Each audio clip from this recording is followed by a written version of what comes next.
Hello and welcome to the Digital Mythology Podcast. I'm your host, Declan Goodman, where myth meets modern mastery. Today I'm joined by Grant Ecker, Chief Enterprise Architect and founder of the Chief Architecture Network. Grant, welcome. Thanks for joining me. Thanks for having me. So today, Grant, we're going to talk about the role of enterprise architecture in the age of AI. And I can't resist using ancient mythology because, I think it has a lot to play. So we can learn a lot from the past. And I'm going to be bringing in 3 myths as well today to help understand this better for our audience. We're going to bring in Athena, the goddess of wisdom and strategic judgment, bringing in Daedalus, who was the master architect of the labyrinth, and I'm going to bring in Lou, an Irish hero who approached the Irish fairies and convinced him to avail of his skills. And I'm looking forward to exploring this more with you. So Grant, just to kick us off, do you mind just give us an introduction to yourself and your background and share a bit more information, please? Absolutely. So my name's Grant Ecker. I'm a chief architect by trade. I've been privileged to lead architecture organizations in Lowe's, Medtronic, Walgreens Boots Alliance, Danaher, and I'm currently the global chief architect at Ecolab. I also spent some time growing up at General Mills, where I had my first full-time IT job.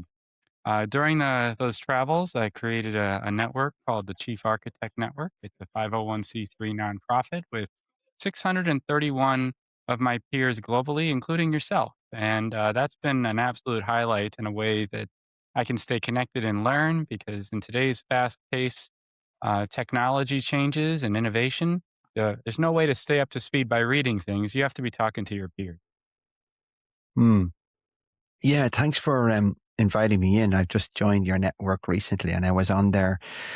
I've seen a lot of high quality chief architects and advisors and people from all different backgrounds across many countries as well. And there's about 4 or 5 of us based in Ireland in your network, and there's people in Australia and all around. So congratulations, it's a real success.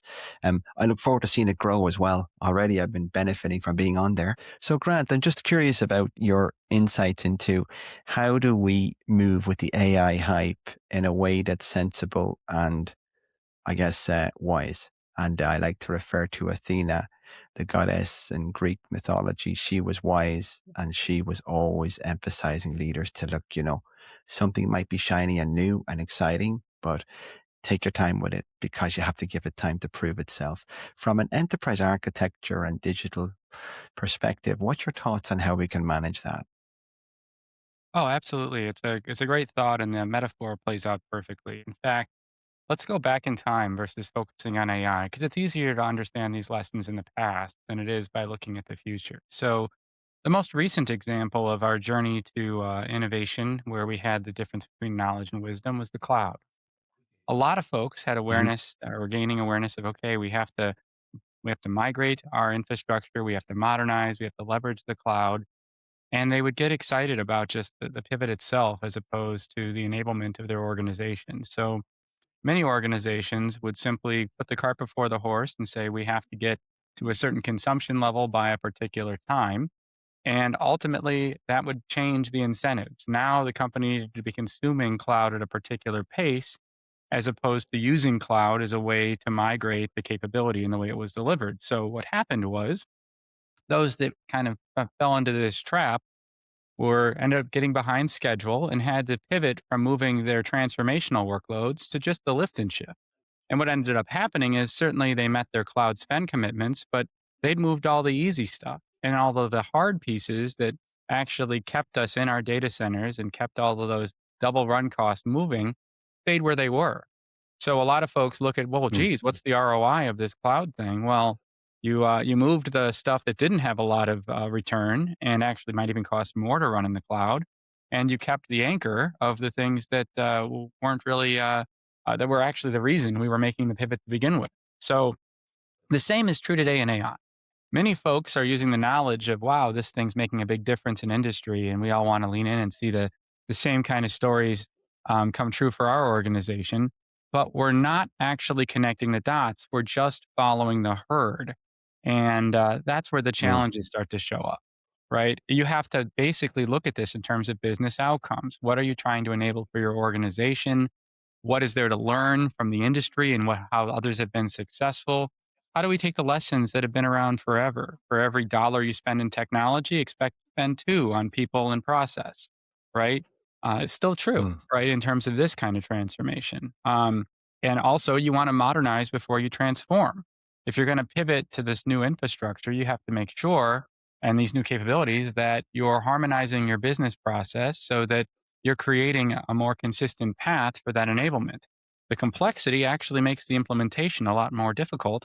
And a lot of those advantages that you saw aren't realized if you have a brownfield process that is incredibly unharmonized across the environment. You end up having to solve the same problem for each business unit, for each geography, and it's a death from a thousand cuts.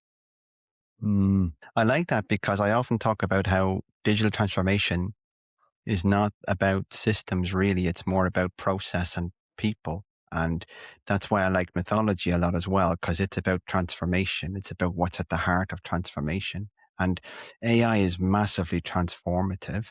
Um, but also, again, there's an element to it, you have to still start from where you are right now. And where you are right now isn't going to suddenly become, more performant or more rich in data if you can't get access to the data. And that brings me to, the next point was really about architecting for AI. So generally good architecture is where you build out optionality and you build out enablement. So for example, client I'm working for at the moment, they're not sure where they're going to be in 5 years' time, right? Because there's agentic AI, there's automation, and in the industry they're in, there's a sort of a standardization move towards how to operate with customers.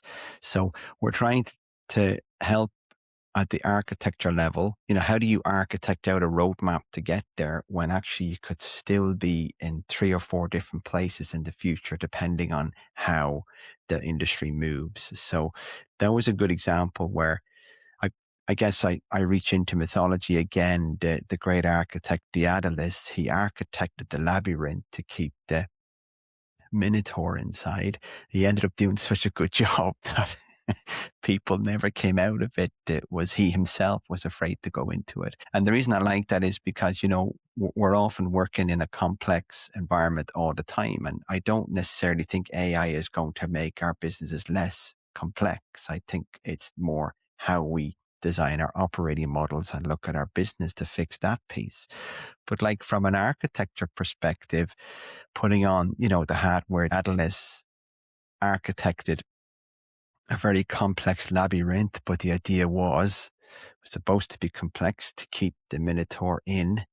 In our world, with AI coming, I often think, we need to do something similar. We need to architect and put the safeguard rails around our data and our privacy and our customers' experience, but also we have a wee bit of a, we have to work with what the industry is giving us and the way the industry is going.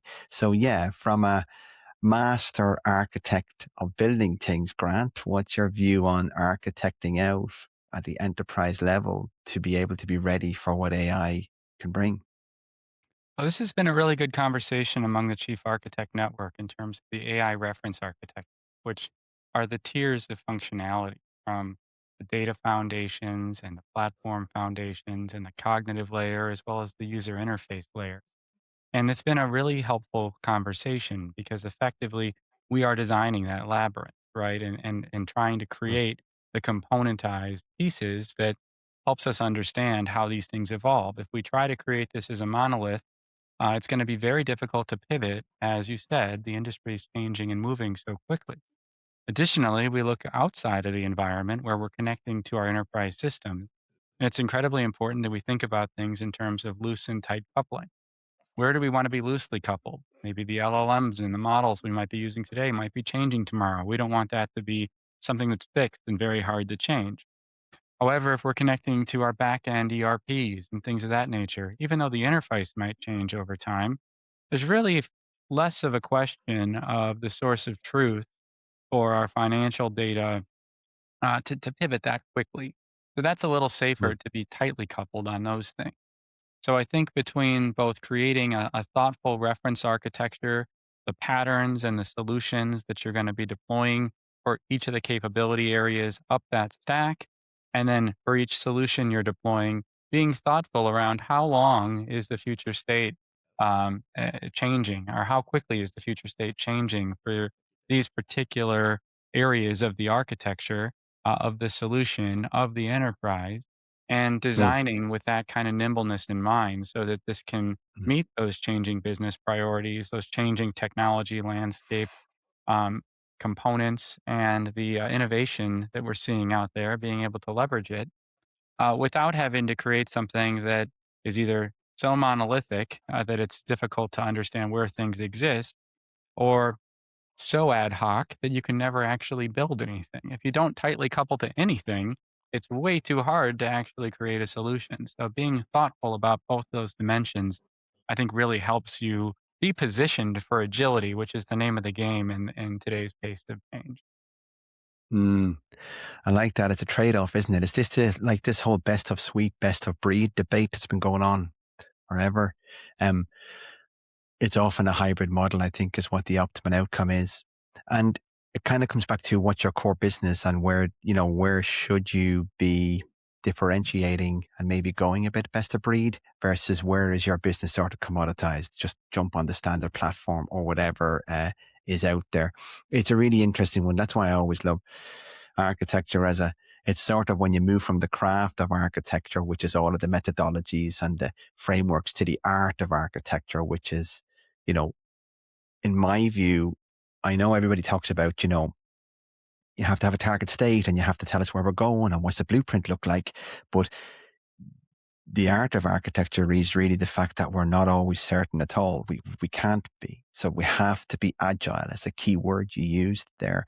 So it's actually about architecting for change and architecting Yeah. for agility rather than architecting for certainty. And especially with the way AI is moving and the way business models have been completely disrupted. I think that's a nice analogy there is enterprise architects, the Atlas of the world. Today, the myth manifests itself into architecting something that can actually move or plug and play differently as it needs to, which is Yep. pretty exciting. Um, the other item I wanted to just tap into your insights on, Grant, is around the skill sets now, as in the role of what enterprise architects and digital leaders is kind of changing a bit, right? Because, traditionally we had, if I can refer to the likes of the TOGAF domains, BDAT, or we had other frameworks where they separate out business architecture, information architecture, all the different domains. With the way AI is going and the way automation in general is going, it's sort of blurring those lines a bit because we see a lot of services coming out of even like which we spoke about before when we were talking about this podcast. You were talking about agentic AI and how powerful that is in terms Yeah. of, it's like a different paradigm again. And everything as we go forward and make things more sophisticated in tech, we always kind of abstract up, we go up and up. So now you don't have to worry about detailed entity relationship models. It's rolled up to a conceptual data layer of some kind. And similarly in application space, we don't have to worry about components or modules anymore. We're more up into the platform or enterprise capabilities. So everything's always been rolled up, but the risk with that is you lose the devil's in the detail, right? So one thing I wanted to mention was the skill set. So a nice myth I use is Lugh in Irish mythology approached the Tuatha De Danann, which is the Irish fairies, and he wanted to join forces with them. This is the original mythological peoples of Ireland. And he came and said, look, I have a lot of skills that I can help you with. I have, I'm a warrior, I'm a strategist, I'm a craftsman. And he pitched himself to the council and they took him on and eventually he became a hero. But what I liked about that mythology is, what does the modern AI future facing enterprise architect skill set look like? What do you think that is? Well, I think that you're bringing forward a very interesting question. And one of the components that I like to zoom out far enough that we can kind of say where things are the same before we go into where they're different. So if you think about the challenges we're solving, the things that are unchanging are there's a business centric outcome or challenge we're facing, and there's an information outcome. The rest is the how, right? Around having an adaptable solution that is secure, that consistently addresses the challenges in a standardized way, um, curated in terms of how we're gathering and finding the right inputs to provide the output. Those things didn't change at all, right? And there still is the basics of the TOGAF, a business challenge, your visioning, your understanding the information landscape, and then you get into the application and the technology, and then the actual detailed data. So I think all of that still remains, and it's important that we don't lose the detail. I think we have to think about it as how are we delegating the detail? Are we delegating the detail to another organization where we have federated technical and data architects and technical Hmm. leads and subject matter experts and business analysts that might be on the business side that understand the nuance of this particular space? And where are they delegating to agents and to other technology assistants that can help them close gaps, find maybe themes in the data? There's an interesting study that's been put out there that the level of the answer you get from an AI solution depends on the quality of the question you ask it. Hmm. Ask a PhD question, get a PhD answer. Ask a Hmm. middle school question, get a middle school answer. So I think that Mm. it's important we kind of zoom out and realize like the breadth of our scope didn't change. We're still doing the same thing at the furthest out edge. And we're still actually doing the work to drive from problem and vision into the ultimate architecture that we deploy.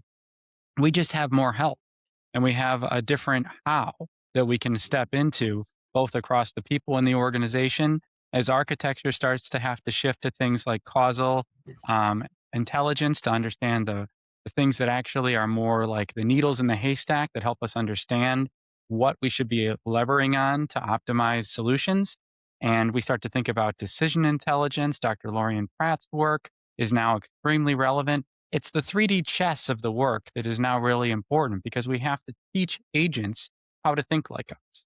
They need to be our agent, right? They need to be our delegate on the edge, representing us both in the thinking of how to interpret data and in the guardrails of the company's Hmm. perspective on what's right and wrong and what are our values in representing that. And I think that that's a lot of work that we have to do to actually put those guardrails there in terms of the solutions we design. And then similarly, if somebody wears a stop sign t-shirt, a Tesla will stop in front of them, right? If it's in self-driving mode, at least some of the models. We've certainly seen some of that um, on the internet. And we also have to redesign the highways. The highways are not set up for the agents to be effective. They might have the right answers. The Navy recently spent a bunch of money to be able to figure out what's happening in the supply chain, what are the recommendations. But if it goes back to a roadway and that agent's trying to drive and there's a web of who gets to decide in different silos of our organization and no one is empowered to act on that information in a holistic way, ultimately we just find out we're going over the cliff sooner.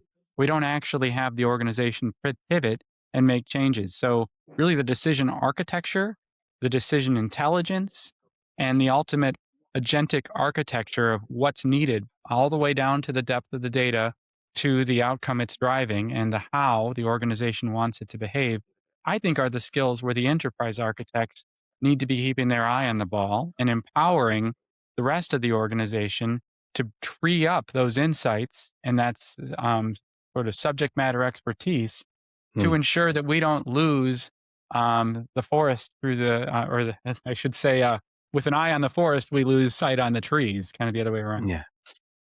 Yeah.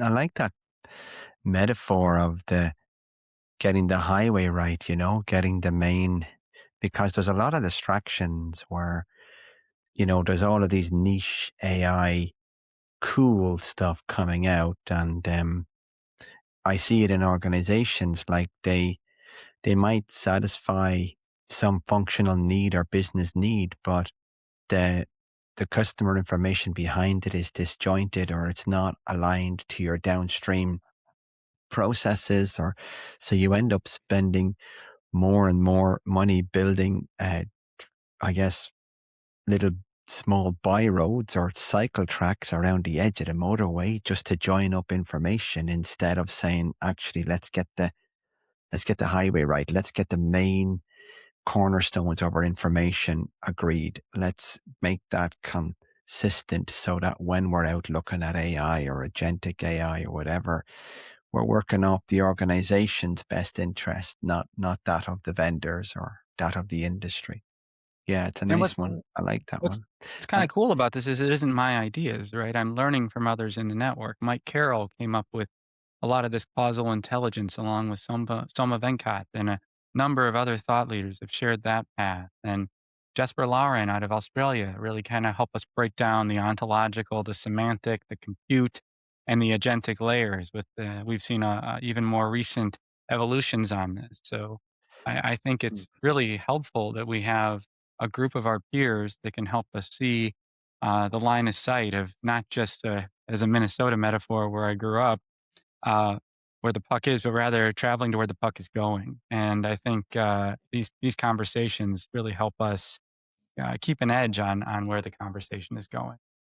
Yeah, and it's kind of back to the myth around the mythology of lived experience. It's like the network you've built and this IP you're bringing together has hundreds of lifetimes of experience in there. And if without that wisdom, like Athena advising, wisdom is a critical component of strategic thinking. And you're talking about decision architecture, which I love that idea of a decision architecture, decision governance. It's around, there are so many decisions we can make about AI. And then secondly, on top of that, AI itself will start making decisions on behalf of our customers, etc. So it's a sort of a implicit and explicit reference to decision making. Um, it's going to be really interesting to see how this, comes together. I noticed on your chief architecture network, you have these regular sort of uh, think tanks, maybe, or sort of, Yeah.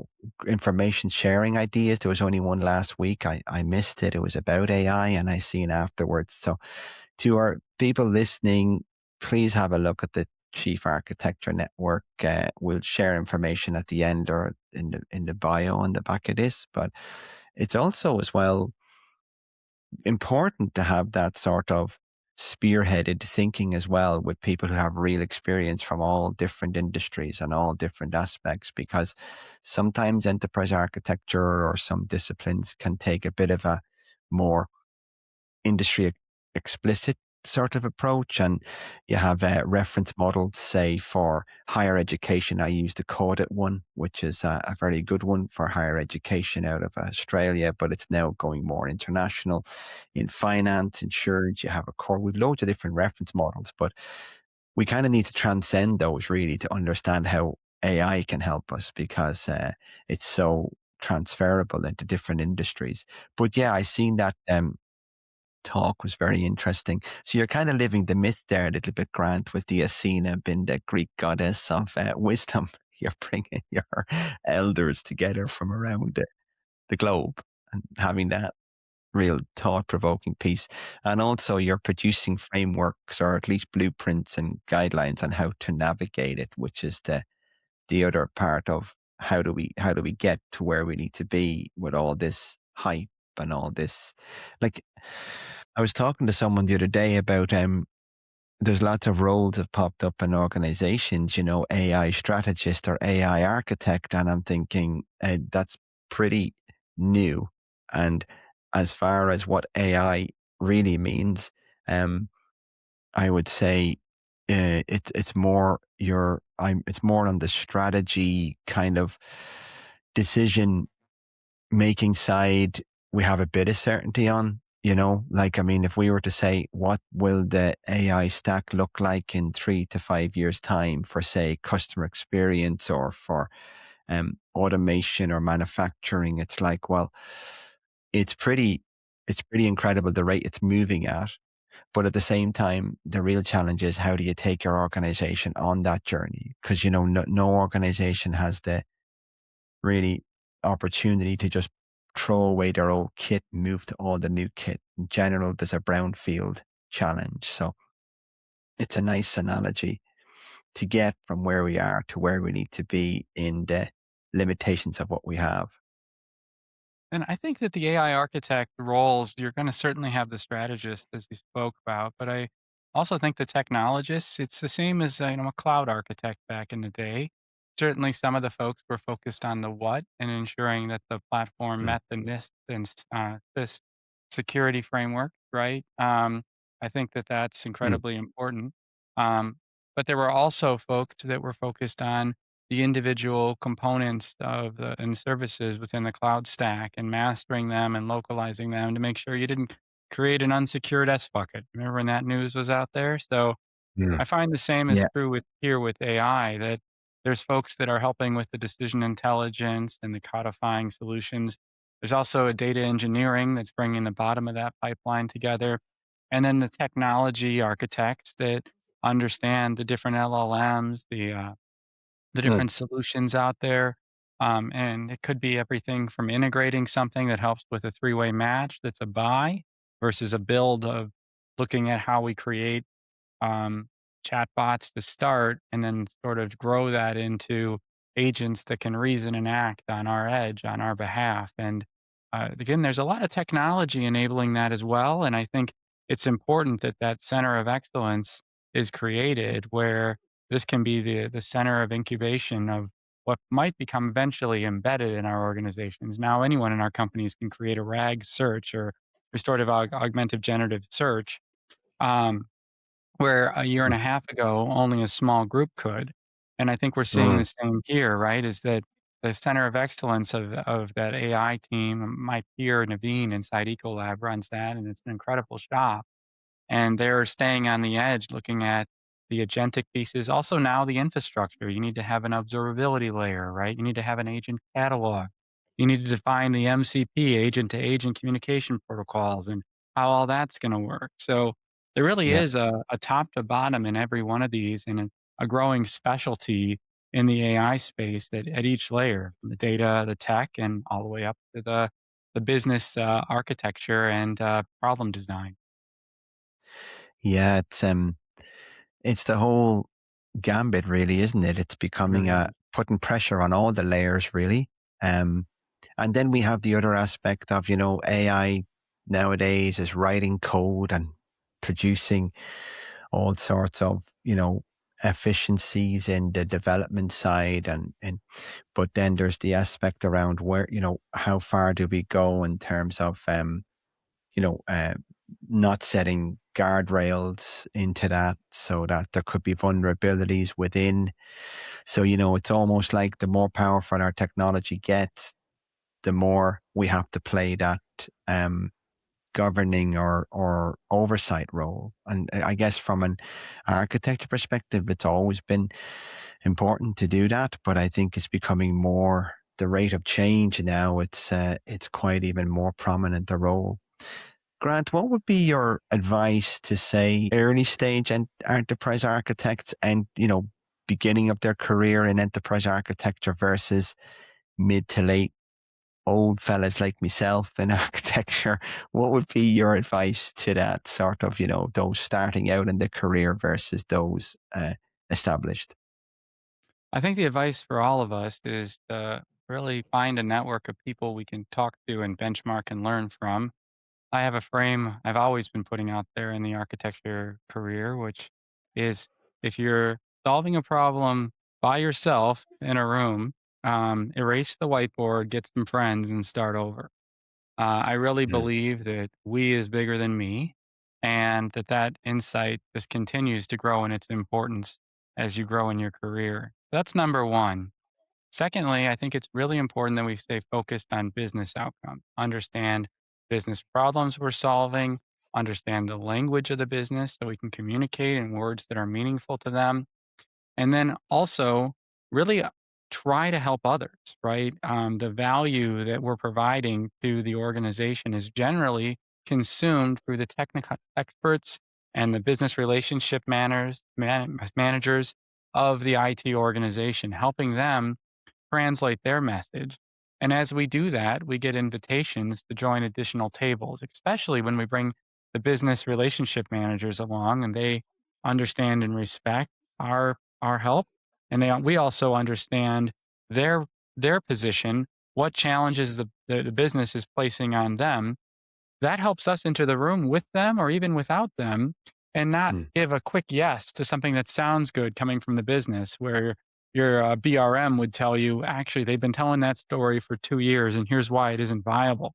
You don't want to be the ask the other parent scenario or the one that's helping the business kind of talk about how IT isn't really doing what they need. Those are destructive to the organization, right? So I really mm, find that in each of these, the trust equation reigns supreme. How are you maximizing your trust? And I didn't make this equation up. It's another thing I've learned from others, but we'll just throw it out there. Trust is your intimacy, your consistency, and your reliability of providing solid information, right? Valuable information divided by your self orientation. So if you're mm, creating those top three things and maximizing those, you're going to increase your ability to drive change across an organization because you have a lot of trust. And the biggest inhibitor for that is being confused and thinking that you're the smartest person in the room or looking for your own self interest and outcomes, not the outcomes for others. I think if you can mm, take that approach in all the dimensions you're engaging, because architecture really exists to serve broader organization, not itself. So mm, how do you take mm, that forward and make it real for people so you can create the trust that builds a virtuous cycle of engagement that brings us into more problems, that activates the solution uh, minded folks across the organization to help, that provides a good outcome, that invites us into the next challenge. mm. Yeah, it's really good advice. It's not technical at all, you know. It's filling out the partnerships and taking the time to bring in different points of view, different perspectives. It's really I mean, I'll powerful. honestly say that I don't think, and when you get into the architecture profession, particularly enterprise architecture, even at the first level, IQ got you there. From where you're going to go from here, it's all EQ. You don't need to generally be more technical after you've entered the enterprise architecture function and profession. You already have those skills. You need to become super curious so you can learn them faster from others and go along the journey and ask the right questions, not have all the right answers. Lots of Mm, talks about that, right? Having the right mm, questions is more important. It is. And mm, that comes from a root emotion and thought of curiosity, which pays itself back as you're able to mm, convert that curiosity into something that's insightful, that you can drive into wisdom that is shared at the right moment, at the right time in the organization, and the reference back to the person who shared it. it kind of screams to me storytelling, really. So, you know, it's about a lot of business people or non-technical people who Hmm. in organizations, they're more interested in the story of what digital is going to do for them rather than the how it works. It's more why and what's the outcome. And I think, yeah, that piece around bringing other people into the room, uh, you're not the smartest one in it, and getting more context to what the proposed journey looks like and telling it in the form of a story. That was one of the reasons why I set up this podcast. Is about, I think, enterprise architects, it is a key skill that should be always developed, is how to turn all the technical narrative and complex jargon into something that our stakeholders can clearly understand. But it's also a case of empowering our non-technical stakeholders with an understanding of what tech can do and can enable. And in cases where it can't, explaining why, you know, it could be Yeah. legacy or it could be something else in simple language. And it's probably going to get more and more demanding now because even I've been in tech for a long time and I'm finding it hard to keep up with understanding what the new tech capabilities are able to do. And so, yeah, kind of keeping yourself grounded, I guess, and making sure you can understand it yourself. And if you can't explain it to, someone who has no technical jargon, if you can't explain it well enough to them, then you're simply not clear on how to make it a story worth hearing. So leaning on other people's experience as well. Great. So just to wrap up, Grant, what would be your top takeaways to leaders in organizations who are a wee bit nervous or a bit unsure of what AI is going to mean to them, and in terms of how you can reassure them, putting an enterprise architect or AI sort of hat on, how they're going to find their way? So this is going to be a little different advice than we've talked about. I think it's important to share that. So the first thing I'd say is use AI before you start to do and build AI. So start with the basics of some of the co-pilots that are out there, right? And then Mhm. start to buy and use where you have use cases like three-way match, where you can implement a third-party solution that can take away a manual, non-value add work and push it into something that's built for it. Nothing, the LLMs were made for fuzzy matching and things of that nature. So you should leverage those. And then as you start to step into building AI, you really have to understand the architecture foundation. You have to understand what the tiers of the architecture are. And you also have to spend the energy to build horizontal, not just vertical AI. And that usually starts with horizontal process harmonization, horizontal understanding in terms of the business problem, and then building your solutions in a way that tree that up, starting with the data foundations that you need to curate and build the semantic and ontological understanding layers so that we aren't solving a problem in just one little slice of our business or one physical location or one geography. Mm, We're taking a business problem that's a hotspot that has significant value to the organization if done differently, and we're creating the data foundations that are actually going to help us interpret the both improve the quality of that data and then interpret that data and then codify how we make decisions in the cognitive type of layer, whether that's understanding causal in terms of what factors help us make pivots, or it might be looking at decision processes today and standard operating procedures and applying them into this kind of lens. And not everything needs to be AI. Sometimes you can actually put in RPA, mm, robotic process automation, and that can solve it. So also look mm, at it's not all the things have the same hammer. Now, once you've built those foundations, you have the ability to start to do buy versus build on the edge. If you can understand your data and how to pertain and make how it pertains and helps you make decisions, now you can really put a lot of different solutions on top of that. That's where you can do some buy versus build analysis. As we mentioned earlier, the complexity isn't going away. In fact, it's mm, increasing and it always has, right? From the days of just doing our own farming to having farming equipment to now vertically integrated supply chains that we don't even know where the food comes from in the world. It's the same thing happening in technology. So you can't lose sight, though, of those foundations that are actually holding up the entire infrastructure. If we don't know and have an understanding of how our food is grown, all the infrastructure in the world doesn't help when that part of the architecture fails. So you have to mm, make sure you're grounded in that. mm, Um, we did talk about translating technology for business leaders and speaking in the terms that are important and meaningful to the business.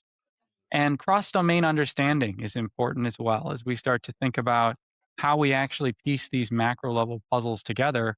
We need to understand the complexity of the business and how it crosses domains and the complexity of the technology. And the best way to do that is with others. Bring a friend along, bring 10. Because if we try to understand all of it to every depth, we're never going to get anywhere. And then lastly, I think the decision speed is one of the things that we absolutely have to focus on. Um, if you are spending tons and tons of cycles to be able to make each decision, a company that can more fluidly make those decisions is going to win out in the end because they have more opportunities to pivot to the right outcome. So I think we have to be looking at decision speed, and we talked about re-architecting our highways. Some of the work that Mike Carroll has been sharing in the network. I think it's absolutely critical that we take that piece and play that forward as well. I really like that decision. I mentioned it already before, the decision speed, because, there's a general sort of, I won't say the word anxiety again, but there's a kind of an insecurity building around in organizations. It's sometimes they're so big and slow moving that they takes them 6 months to a year to make a decision. When it Absolutely. comes to AI and things moving forward, you sort of snooze, you lose sort of thing. And then at the same time, there has to be a balance, right? Because there's the leaders versus the followers, and it's sort of balancing that pros and cons. Look, it's nice to bring in the for me, it's nice to bring in the sort of learnings we can have from the Greek mythology around Athena. She kept getting pressured by leaders at the time to, make decisions. And in many cases, she was advising what you say is very wise, actually. Reach out to other lived experiences. And then when you make that decision, you have a nice bit of de-risking taking place because you got different lived experiences behind it. The second one was Daedalus, the great architect of the labyrinth. Again, don't architect yourself into knots. Try to keep decoupling and agility in there. And then the last one was Lou, which really around the skill set. I think that's a big one as well, is making sure that there's still a need for specialized architects and specialized domain knowledge, but there's also a greater need, in my view, for that raising it up into the storytelling piece and making sure that we embrace all of the complexity and break it down into something simple that our stakeholders can understand. I mean, that's for me the key. I mean, I think that's what one of our main roles are as enterprise architects, is to build the bridge between what the business are talking and what tech can deliver, and make sure it's like a highway, make sure it flows well. Yeah. Well, Grant, look, thank you so much for your insights. Really enjoyed chatting to you.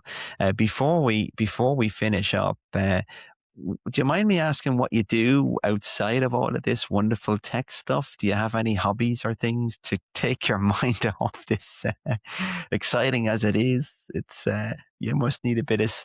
What do you do to get away from it all and relax? I love spending time with my family. I've got my wife and a couple dogs up on a farm in North Illinois, and we absolutely just find ways to stay busy here on our little ranch. And I also get back to Minnesota where I have a lot of family, and luckily there's the other main Ecolab campus is up in Minnesota, so I can go work up Ah, there nice, for a week or two and get to see folks on the Minnesota side as well, which is really nice, and enjoy some of the lakes and things to do out there. So yeah, very nice. fortunate to have the opportunity to kind of be so focused in this industry, but also get to unplug once in a while. Mm. Yeah, it comes through as well. I think, your knowledge is very grounded and earthy, which is why you're on your farm out there. You're close to the ground, just like your knowledge, So it's been very, very insightful listening to you. And lastly, if people want to get in touch with you, or they want to learn more about the Chief Architecture Network, how can they find out more information, Grant? Well, sure. I've got a sticker here to kind of help you remember the name, Ah, chiefarchitectnetwork.com. If you're a chief architect managing a billion plus scale of organizational revenue as the architect leader for that function, or you manage 10 or more architects, you apply to join us. Or if you're just interested in what architecture leaders are discussing, follow the Chief Architect Network on LinkedIn. We're also building YouTubes and a lot of other places to follow us. We also have a new concept I'm really excited about, which is called the Digital Expert Network.